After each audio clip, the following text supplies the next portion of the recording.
This video is brought to you by 3, bringing you 4G at no extra cost and some exclusive deals over at btech.com. Hey guys, welcome to btech. I'm Basil and this is the Sony Xperia Z2 Tablet, a skinny waterproof beast. Quad-core Qualcomm Snapdragon 801, 3GB RAM. It looks great on paper, but how does it fare in real life? This tablet is thin, 6.4mm to be precise, also incredibly light at 439 grams, makes for a perfect in-hand experience, especially given the pretty premium feel, despite the fact you've got plastic all along the back here, but it does feel very good. We have to attest to the fact this would make a perfect e-reading device based on how good it feels to hold. Around the whole front of the screen though, you've got so much bezel going on here. We really wish Sony had reduced the bezel a little bit more. It's nice on the one hand because you can obviously hold it without fretting about touching the screen, but it just doesn't look all that good when you've got that gorgeous display surrounded by so much black. On the front you've got a front-facing camera and the Sony insignia. At the base is where you've got the magnetic dock connector and a 3.5mm headphone jack. Now bringing that closer to frame, that headphone jack really looks like it dictates how thick this entire tablet is. On the right side, no buttons whatsoever, but you do have S-Force speakers on the right and left front facing.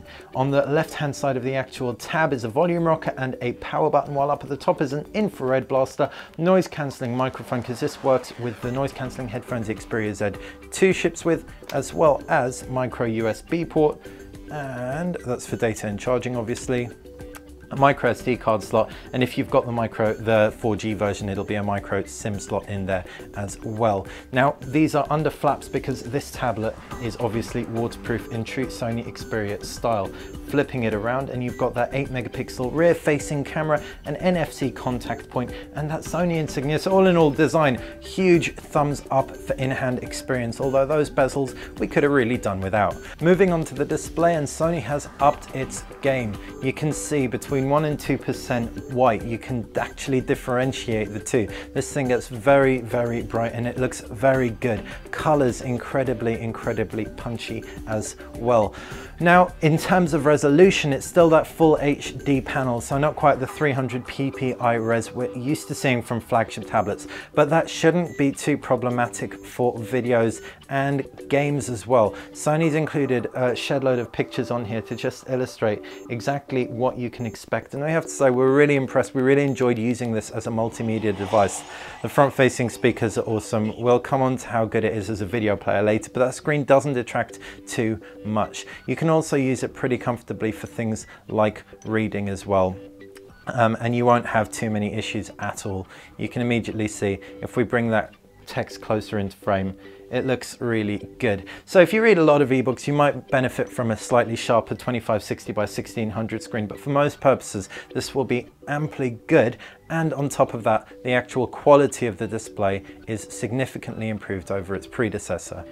It's Android 4.4.2 inside this thing with Sony's custom user interface over the top, and we are ecstatic there's such a recent version of Android on here. But more to the point, Sony makes some really nice additions to it. You can see on the right hand side you've got quick toggle settings, for example. If we long press one of these quick toggles, we can jump straight through into its respective setting, which is lovely to see. You've also got double tap to wake,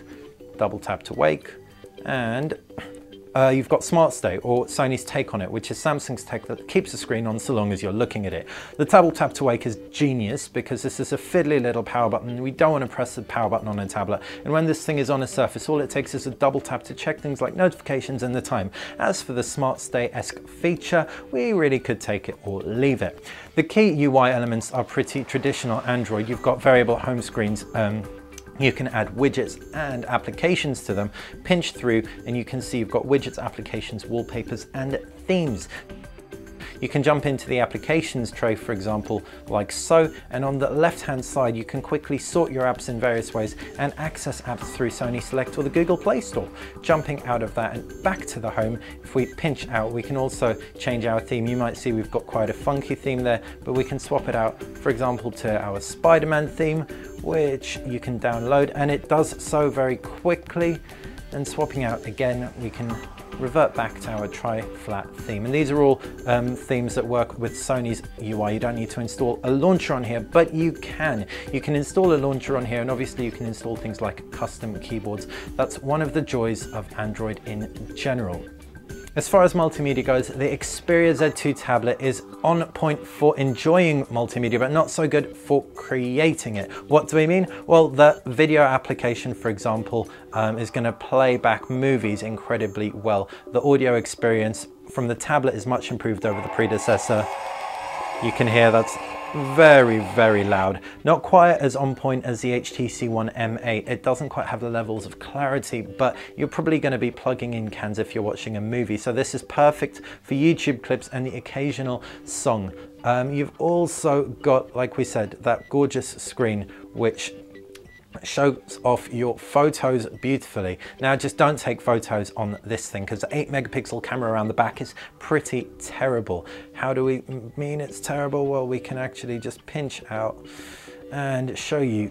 This is in a really good lighting condition, for example, and that's practically one shade of red, which is really disappointing. And if you think it's just macro, for an 8-megapixel camera, that is very, very light on detail. It also can't deal with low light shots either. If we, for example, jump out into this, you can see completely blown off to the left. You do have cool features that like background defocus, for example, and the AR effects, which make it passable.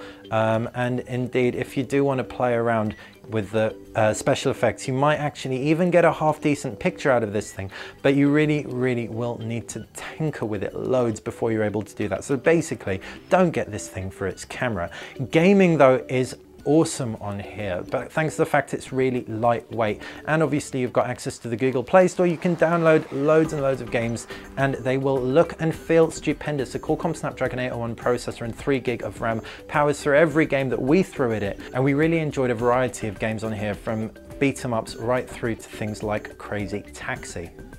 Connectivity on this thing is stupendous. Settings include Wi-Fi, Bluetooth, GPS options, as well as standard things like NFC that we've come to expect from Sony. You can also mirror this thing to a TV with ease. And if we jump through into our settings, Xperia Connectivity showcases things like DualShock 3 support as well. For £499, you can get the LTE version, whereas this is a 32 gig Wi-Fi version. The 16 gig Wi-Fi version is £399. The 6,000 milliamp battery doesn't sound all that impressive, but Sony is very aggressive with its power management, and you can do things like enable stamina mode, which will deactivate background apps, or just enable low battery mode, which saves power, or queue background data, so you have all your background data activated at one time. Really smart. We're actually able to get at least 2 days out of this thing with pretty heavy use. We reckon with power stamina mode on, you could happily get 4 days with light to moderate use. So that's been our review of the Sony Xperia Z2 Tablet, a very good Android tablet, perfect for multimedia consumption. Maybe not for multimedia capture though. It also might not be the best for productivity. If you're looking for productivity options on your tablet, check out the Lumia 2520. Its keyboard dock, for example, and the device itself costs the same as the 16 gig version of this, and it has 32 gig on board and LTE too, but gaming on it is terrible, and tablet applications are nowhere near as good as those for Android. If you do want a more robust application ecosystem for your tablet, check out the iPad Air, although that is nowhere near as customizable as Android. Hopefully that's helped you decide which tablet is right for you and given you an idea as to what's hot and what is not with the Sony Xperia Tablet Z2.